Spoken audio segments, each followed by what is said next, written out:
To make cockroach Janata party photo, AI photo with font. So you can see here this type of photos, how to create on your photo, on your font. So I'm gonna show you in this video. So to begin with the photo, what you need to do, first of all, go to Play Store, and here you have to search for Chat GPT. Okay, after searching this, you have to download this application Chat GPT. Okay, after downloading this, just open it, and then here you have to click on this plus icon, and then after clicking to plus icon, go to photo, and then you have to search for your photos. Okay, let me just search one photo here.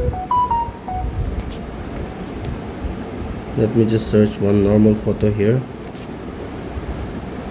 Okay, I will take this photo, and then here you have to add one prompt.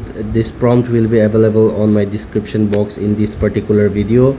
Just copy the prompt and then paste like this.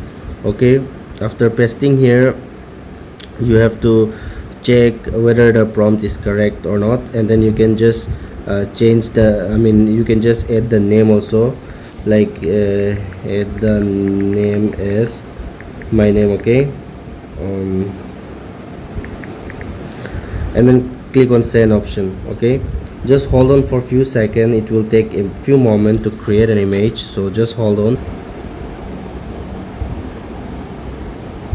So you can see here, this is how you can make a cockroach Janata party poster AI photo. I hope this video is absolutely helpful for you. Thanks for watching, guys. See you soon on the next video.